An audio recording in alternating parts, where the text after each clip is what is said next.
सोचिए, फरवरी 2026 का वक्त है। इस्लामाबाद की रावलपिंडी छावनी, पाकिस्तान के सबसे ताकतवर जनरल एक कमरे में जमा है और उनकी नज़रें टिकी हैं सैटेलाइट तस्वीरों पर। काबुल की सड़कें, टीटीपी के ठिकाने, तालिबान के हथियार डिपो, सब कुछ स्क्रीन पर है। और देखिए, इन जनरलों के सामने एक बहुत ही अजीब सी मुश्किल खड़ी है।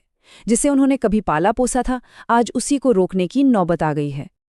ये बयान सच में चौंकाने वाला था। देखिए, जब भी पाकिस्तान से युद्ध की बात आती है तो दिमाग में क्या आता है? जाहिर है, भारत। लेकिन नहीं, ये ऐलान भारत के खिलाफ नहीं था। ये था अफगानिस्तान की तालिबान सरकार के खिलाफ। हाँ, वही तालिबान जिसे पाकिस्तान ने खुद खड़ा किया, जिसे आईएसआई ने ट्रेनिंग दी और दशकों तक हर तरह से मदद की। तो सवाल ये उठता है कि पाकिस्तान का सबसे पुराना दोस्त उसका सबसे बड़ा दुश्मन कैसे बन गया। यही वो पहेली है जिसे हम आज सुलझाने की कोशिश करेंगे। चलिए इस पूरी कहानी को समझते हैं कि ये दोस्ती दुश्मनी में कैसे बदली। तो ठीक है, चलिए शुरू से शुरू करते हैं।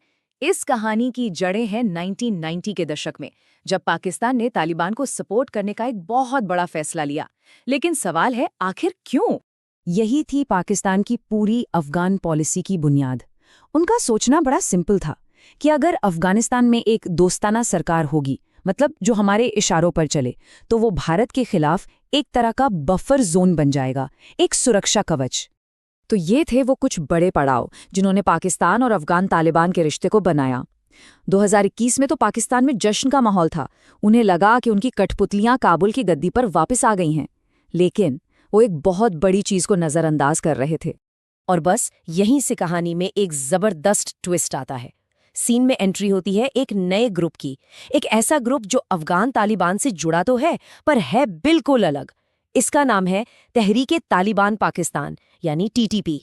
अब ये समझना बहुत बहुत ज़रूरी है। ये इस पूरे कन्फ्लिक्ट का सबसे अहम पॉइंट है। देखिए, दोनों की सोच मतलब विचारधारा एक जैसी है, लेकिन टीटीपी का सिर्फ और सिर्फ एक मकसद है, पाकिस्तानी हुकूमत को उखाड़ फेंकना। उनके लिए पाकिस्तान ही दुश्मन नंबर 1 है। इस तारीख को टीटीपी के खतरे की एक ऐसी क्रूर सच्चाई सामने आई जिसने पूरे पाकिस्तान को अंदर तक हिलाकर रख दिया। ये उन बच्चों की संख्या है जिनकी उम्र 8 से 18 साल के बीच थी। इन्हें टीटीपी ने पिशावर के आर्मी पब्लिक स्कूल में बेरहमी से मार डाला।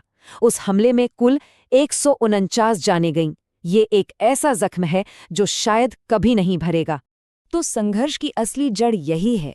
पाकिस्तान का तथाकथित दोस्त यानी अफगान तालिबान उसके सबसे बड़े दुश्मन टीटीपी को अपने यहाँ पनाह दे रहा है। ये एक ऐसी स्थिति है जिसका कोई आसान हल नहीं है।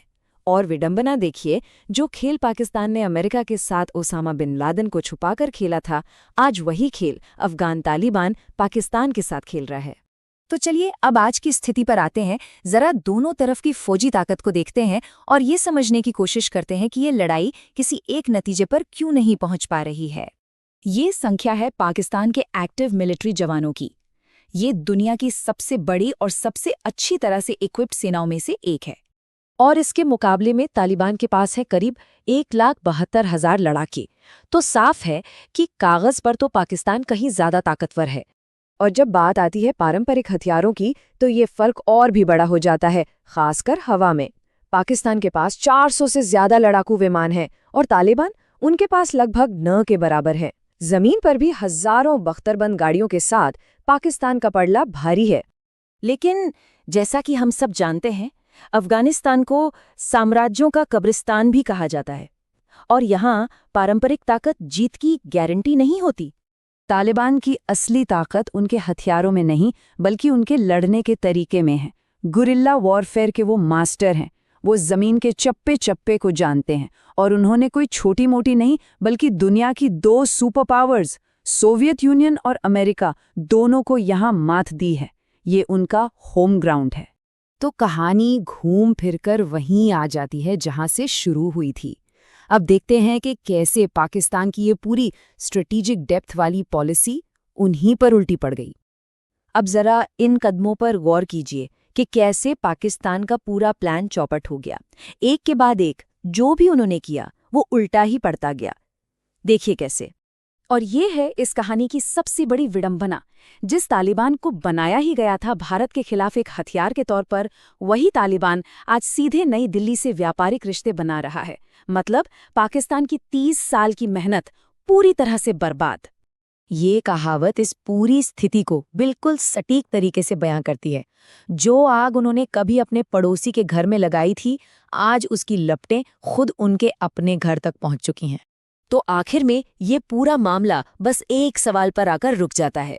जब कोई स्ट्रेटेजिक डेप्थ हासिल करने के लिए आग लगाता है, तो क्या वो कभी ये कंट्रोल कर सकता है कि वो आग की लपटें कहाँ तक और किस किस को जलाएंगी?